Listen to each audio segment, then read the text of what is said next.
تفت فؤادك الأيام فتى وتنحت جسمك الساعات نحتا وتدعوك المنون دعاء صدق ألا يا صاح أنت أريد أنت أراك تحب عرسا ذات خدر أبت طلاقها الأكياس بتا تنام.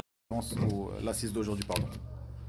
Bismillah wa alhamdulillah wa salatu wa salam ala rasulillah wa ala alihi wa sahbihi wa man ittaba'a huda.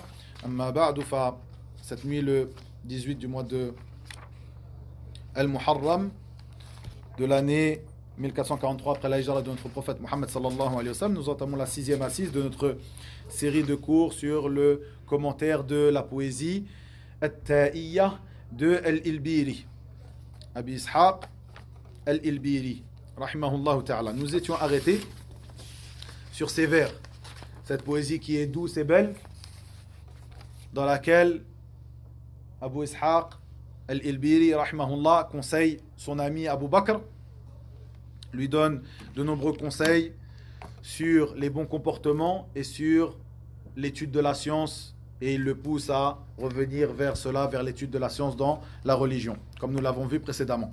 Nous avions lu la semaine dernière ces vers. Non, nous étions arrêtés ici. Wala alhaka anhu aniq rawdin wala khidrun bizinatiha kalifta فقوت الروح أرواح المعاني وليس بأن طعمت ولا شربت فواظبه وخذ بالجد فيه فإن أعطاكه الله انتفعت وإن أعطيت فيه طويل باع وقال الناس إنك قد علمت فلا تأمن سؤال الله عنه بتوبيخ علمت فهل عملت فرأس العلم تقوى الله حقا وليس بأن يقال لقد رأست. Donc, la semaine dernière, nous étions arrêtés sur cette partie où il dit فَلَا تَأْمَنْ سُؤَالَ اللَّهِ عَنْهُ بِتَوْبِيخٍ عَلِمْتَ فَهَلْ عَمِلْتَ. Donc, après avoir conseillé son ami Abu Bakr, après avoir conseillé son ami Abu Bakr de revenir vers ce sur quoi il était lorsqu'il était jeune, comme on le verra par la suite, c'est-à-dire le fait de faire des efforts dans l'apprentissage de la science, de la religion, tout ce qui est passé sur l'importance de l'apprentissage de la science dans la religion, de la place qui te sera octroyée, que Allah tabaraka wa ta'ala t'élève en degré, que tu seras élevé dans cette vie d'ici-bas comme dans l'au-delà, et autre que cela, parmi les bienfaits que tu trouveras et qui découleront de ton étude de la science religieuse, il parla de ce qui est important, ce que l'on doit rechercher lorsqu'on étudie la science. Comme je l'ai évoqué la semaine dernière, le cours de dimanche, le fait que ton intention lorsque tu étudies la science, c'est de faire partir l'ignorance de toi-même, puis des autres. Ce n'est pas de devenir le chef de la tribu, celui qu'on pointe du doigt. Et si vous vous rappelez, j'ai parlé de la différence entre le fait de rechercher à être un imam dans la religion, être quelqu'un de suivi parce que on appelle à la voie authentique, la voie du Coran, de la Sunna et des pieux prédécesseurs, et le fait de chercher à être le chef, celui qu'on pointe du doigt par cette science. Et j'ai évoqué cela lorsque j'ai évoqué les attributs de Ibad ar-Rahman, les adorateurs du tout miséricordieux. Revenez au cours précédent. Ici, ce qui est important de voir, c'est que Abu Ishaq dit que tu ne dois pas être en sûreté que Allah tabaraka wa ta'ala te pose cette question. Tu as su, tu as appris, est-ce que tu as œuvré? Alimta fahal amilta? Est-ce que tu as œuvré de cette science que tu as apprise? N'oubliez pas ce hadith où le prophète sallallahu alayhi wa sallam cite les 3 premiers qui seront interrogés au jour du jugement. Parmi eux, quelqu'un qui aura eu la science. Et lorsqu'on lui demandera pourquoi est-ce que tu as recherché la science, il dira j'ai recherché la science pour ceci et cela, et Allah tabaraka wa ta'ala lui dira dans le sens de ses paroles, dans le sens du hadith, il lui donnera ce tawbir, il lui fera ce reproche, il lui dira plutôt tu as appris pour qu'on dise de toi, il a appris, il a été savant, il a eu la science, et il a certes été dit ceci sur toi, et Allah tabaraka wa ta'ala ordonnera que cette personne soit prise et qu'elle soit jetée dans le feu. Faites bien attention à cela. Ceci est un hadith que les étudiants en sciences et celui qui cherche la science dans la religion doivent toujours mettre devant eux, devant leurs yeux. Ici, il faut savoir que ce qui est demandé par la science, c'est les œuvres. Ce qui est demandé par la science, on apprend pour faire sortir, comme je l'ai dit, cette ignorance de nous-mêmes et pour œuvrer dans la religion d'Allah tabaraka wa ta'ala. Tu n'apprends pas les règles de la prière pour rester chez toi et quand vient l'heure de la prière, dormir, ne rien faire, ne pas prier. Tu apprends pour œuvrer. Et comme le dit Al-Khatib Al-Baghdadi, rahimahullah ta'ala, dans son livre, qui est un livre très important qui s'appelle Iqtida al-ilm al-amal, ce qui est voulu, ce qui est appelé, ce qui est voulu par la science, c'est l'œuvre, dans le sens du titre de son livre, Al-Khatib al-Baghdadi, rahimahullah, qui est mort en quelle année? Al-Khatib al-Baghdadi, qui était le grand savant du hadith des gens de Al-Mashriq, de l'Est, qui est mort la même année que le grand savant du hadith des gens de Al-Maghrib, Ibn Abd al-Barr, rahimahullah. Ils sont morts tous les deux dans la même année. Quelle est cette année? Comme ça, si vous apprenez une année, vous savez l'année de la mort de deux grands savants. C'était Al-Hafid des gens de Al-Mashriq et Al-Hafid des gens de Al-Maghrib. Al-Khatib al-Baghdadi, Ahmed ibn Thabit, rahimahullah, Ibn Abd al-Barr, les savants le grand savant de Al-Maghrib. En 463, après la hijra du prophète sallallahu alayhi wa sallam. 463, donc 5e siècle après la hijra du prophète sallallahu alayhi wa sallam. Il dit dans son livre, dans le sens, je vais lire simplement, je vais traduire quelques paroles qui sont très importantes, qui sont des belles paroles. Il dit, dans son introduction, il dit, je te donne le conseil, ô toi, étudiant en sciences, d'être sincère dans ton intention, dans ta recherche de la science. Et d'œuvrer selon cela, à œuvrer, c'est-à-dire d'avancer et de faire des efforts pour cela, c'est-à-dire d'œuvrer selon ce qu'implique la science que tu auras apprise. Et il dit, certes la science, l'ilm, c'est un arbre, et l'amal, l'œuvre, c'est un fruit.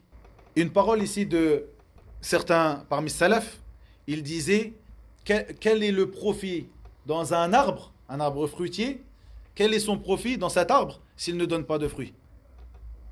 Tu vas chercher un pommier, tu achètes un pommier, tu le mets dans ton jardin, mais c'est un pommier qui ne donne pas de pommes. Pourquoi tu as ramené ce pommier? Sans aucun doute, cette science-là, qui ne donne pas de fruits, qui ne donne pas de fruits qui sont les œuvres, ces fruits sont les œuvres de la personne qui aura appris, il n'y a pas de bien dans cette science. Il n'y a aucun bien dans cette science. Puis il dit dans le sens, rahimahullah, une personne ne sera pas estimée comme étant un alim, comme étant un savant, du moment qu'il n'œuvrera pas selon la science qu'il aura appris. Et il a été dit par le passé, l'ilm, la science, est un père et l'amal est son fils et son enfant. La science est un père et l'amal, l'œuvre, est son enfant. Et la science doit être toujours avec l'œuvre, de même que al-riwaya avec ad-diraya. Al-riwaya, c'est-à-dire le fait de rapporter des narrations, d'apprendre des ahadiths, d'apprendre beaucoup de ahadiths, mais de ne pas connaître les sciences qui régissent ces ahadiths. Est-ce que ces hadiths sont faibles ou est-ce qu'ils sont authentiques? Quelle est la science qui est contenue dans ces hadiths? Tout ça est important. Quelqu'un qui apprend Sahih al-Bukhari, comme je l'ai évoqué la semaine dernière ou il y a 2 semaines, quelqu'un qui apprend le livre d'Allah tabaraka wa ta'ala en entier, mais qui ne comprend pas une lettre du livre d'Allah tabaraka wa ta'ala. Il y en a beaucoup. Combien de huffaz qui ne comprend pas le livre d'Allah azza wa jal? Il l'a comme personne. Il le connaît par cœur. Il n'a même plus besoin de le réviser. C'est-à-dire de le réviser avec Al-Mushaf. Il le révise sans... Combien il y en a? Mais qui ne comprennent pas, parfois certains, pas un mot, parce qu'ils n'ont même pas la langue du Coran, c'est-à-dire ils ne comprennent pas la langue arabe. Mais au-dessus de cela, celui qui est arabophone, mais qui ne comprend rien, et qui utilise des versets du Coran, là où il ne devrait pas les utiliser, qui les utilise pour secourir un faux, ou qui les utilise pour argumenter un faux, il y en a combien? Ils ne comprennent pas les sens du livre d'Allah tabaraka wa ta'ala. Il y en a combien?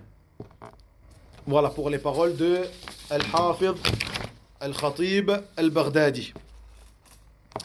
Et dans le hadith qui est rapporté par Mu'adh ibn Jabal, radiyallahu anhu, où le prophète sallallahu alayhi wa sallam a dit dans le sens de ces paroles: le serviteur ne partira pas, ne s'en ira pas le jour du jugement jusqu'à ce qu'il soit interrogé à propos de 4 choses. À propos de sa vie, dans quoi il l'a passé, à propos de son corps, comment il l'a utilisé, à propos de son argent, d'où est-ce qu'il l'a pris, d'où est-ce qu'il l'a gagné et dans quoi il l'aura dépensé, et à propos de sa science, qu'a-t-il œuvré selon celle-ci, selon cette science. Bien sûr, ce hadith a plusieurs narrations. Ici, j'en ai rapporté une qui est authentifiée par l'imam Cheikh Al-Albani, rahimahullah. De même que Ibn Ka'b ibn Malik rapporte de son père, Ka'b ibn Malik, radiyallahu anhu, qu'il dit qu'il a entendu le messager d'Allah, sallallahu alayhi wa sallam, dire: celui qui demande, qui recherche la science, afin de se confronter aux savants, dans le sens de ces paroles, sallallahu alayhi wa sallam, afin de se confronter aux savants, ou pour avoir le dessus sur les faibles d'esprit, ou pour orienter le visage des gens vers lui, celui-là, Allah tabaraka wa ta'ala le fera rentrer dans le feu. Qui est un hadith aussi qui est jugé bon par Cheikh Nasr, rahimahullah. Et il n'y a pas de doute qu'il est important de toujours se rappeler ce qui est rapporté de nos pieux prédécesseurs concernant la réprimande de se mettre en valeur devant les gens et de rechercher à avoir de la notoriété, ash-shuhra. Et comme il est connu, hubbu adh-dhuhur yuqsimu adh-dhuhur. Le fait d'aimer être vu, être mis en avant, avoir de la notoriété est une chose qui casse le dos. Et nous avons beaucoup de athar qui sont rapportés de nos pieux prédécesseurs as-salaf. J'avais travaillé sur une partie de cela dans le livre pour aider à la réalisation du livre de notre cheikh Abu Abdel A'la Khalid Uthman, Hafidahullah, At-Ta'assubu Lish-Shuyukh, que vous avez ici, que j'avais mis il y a quelques années à l'époque, je l'avais fait passer à Yaqub, il l'avait mis à la mosquée. At-Ta'assub Lish-Shuyukh, c'est-à-dire un titre qu'on pourrait traduire dans le sens le fanatisme pour les shuyukh, c'est-à-dire le fait d'être intolérant et d'être fanatique par rapport à son shir. On avait déjà fait un appel téléphonique à la mosquée de Dravail il y a des années en arrière sur l'explication de cette chose-là, le fanatisme pour les shuyukh. Mon shir, il a dit, mon shir c'est lui le meilleur, c'est lui qui a dit, c'est lui qui a fait, tout ce qui vient du shir, nous le prenons. Et j'avais donc réalisé un petit travail pour la confection du livre, ou la deuxième édition du livre, sur la réprimande de ash-shuhra, la notoriété. Et il est bon ici de terminer le cours d'aujourd'hui en rappelant 2 athars qui sont rapportés de Ali ibn Abi Talib radiyallahu anhu. Dans le Sahih de l'imam al-Bukhari, il a rapporté que Ali ibn Abi Talib a dit radiyallahu anhu: cette dunya, cette vie d'ici-bas est partie en tournant le dos. Et l'akhirah est venue à nous. Et chacun ou chacune d'entre elles, chacune de ces 2 vies, la vie d'ici-bas et la vie de l'au-delà, a des enfants. Il dit donc, radiyallahu anhu, soyez donc des enfants de la vie de l'au-delà et ne soyez pas des enfants de la vie d'ici-bas. Il y a certes aujourd'hui des œuvres et pas de hisab, c'est-à-dire pas de jugement. Et demain il y aura un jugement et pas d'œuvre. On ne pourra pas donc demain œuvrer, mais nous serons jugés et rétribués. Alors qu'aujourd'hui, il n'y a pas de rétribution. C'est une demeure faite pour les œuvres. Vous avez compris cette parole de Ali, qui est une très belle parole, radiyallahu anhu, qui se trouve dans le Sahih de l'imam al-Bukhari. Et une deuxième parole, ou un deuxième athar, rapporté de Ali, radiyallahu anhu, où il dit que la science appelle l'œuvre. Et si celle-ci lui répond, ou celle-ci se doit de lui répondre, si elle ne lui répond pas, délaisse. Dans le sens de ces paroles. وإلى هنا وبالله التوفيق وصلى الله وسلم وبارك إلى نبينا محمد على نبينا محمد وآخر دعوانا أن الحمد لله رب